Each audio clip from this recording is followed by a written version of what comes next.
Okay, let's talk about customer capture within the jewelry industry. You get somebody who walks in and they're looking around and then they leave, you didn't get their information. How do we solve for that in the jewelry industry? Because that's important information to get, right? It's important information to get, and it's probably one of the biggest obstacles that so many jewelers have, right? There's this nuance between wanting to be helpful, wanting to greet the customer, do it in a timely manner, without being aggressive. Right?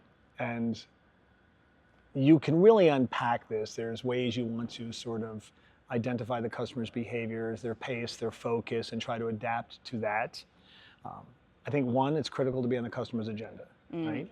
And so when we go customer capture, and you could to a certain degree like quantify and create a KPI around customer capture, but it can never be done in such a way where it becomes aggressive or assertive, right? Yeah. Two, customers want to be talked to. In my experience, it is rare, if ever, that someone walks into a jewelry store with zero inclination of ever buying. Yeah, right. Exactly, right? And men, specifically, typically go in the jewelry stores with a specific need. 100%. We still know that 90% of purchases are made by men for women. And we're not great at it, let's be honest. And sometimes a little nervous. Sure. Right? Yeah. I'm a pretty confident guy, but walking into certain retail stores looking something for my wife feels odd.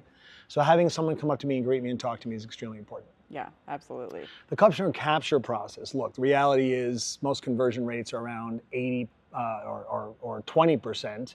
So 80% of the customers that walk in come and go. Yeah, and they didn't buy anything. Nothing. Right. Right? We didn't capture their name, they're off into the ethos. If you're paying for marketing, you're paying to get those people in the store. Right. And that's a lost opportunity. Yeah. Right? So, I mean, you're into marketing. Like, that's right. How hard is it to get people to respond to something? Oh, yeah. All the time. It's and so when you do, critical. You gotta get jump on it. So, as part of the greeting process, there's a number of different strategies one can use. And you obviously want to greet and smile and welcome them. Sure. Ask some open-ended questions, and then listen. When you listen, you will start to hear opportunities to then say, you know what? I'd really like to get to know you a little bit better. I'd really like to capture your information. I'd like to understand that more. Do you mind if I take some notes? Right. Yeah. Because it's so tricky, because whenever you walk in, I'm a marketing girl, and so I know that they're going to reach out to me. And so making it that way where it's like, okay, I really do want to get to know you. I'm not just here to send you flyers. Correct. Yeah. And I think, Gabrielle, that's the most important thing. When you make it important to the customer, they'll give you anything you want. There you go. I used to do a lot of talks on technology, and people were afraid of technology, and people were afraid of OpenAI. And I use this quick story to articulate it. I remember the first time I got in my car to drive to work, and the phone told me I was 22 minutes from work. And I was freaked out. That's creepy, right? Like, how do you know that? Right. The next day I got in the car and it said, you're 35 minutes to work. Let me give you an alternative route. I went, that's awesome. Yeah. That's so good. Right? And so if we make it important to the customer, explain to them why, then we're good to go. Yes, right? There you go. And so using phrases like, I want to get to know you better, I really want to understand your needs, I want to be able to send you information that's impactful, I'd love to build a wish list.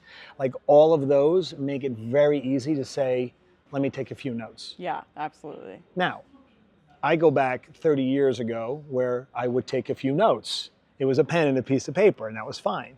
Now you pull out an iPad and people go, it's all in the presentation. Yes. I am a fan of using a larger device rather than texting on a phone. So I think that's an important aspect of it. What's the difference? Think about it. I'm out of the, right? Hi, let me take a note. Oh, I'm just over here texting. Right, exactly, versus, right? It's just a whole different more formal. connection. Yeah, exactly. Yeah. And it's a really, really good question. Love that. The other thing that I think is, if you have an opportunity to present it in a way where the customer can give you their information without you taking it, which is something we can talk about later. Sure. I think that becomes really important as well. But it is critical to do it, because if not, you're losing business.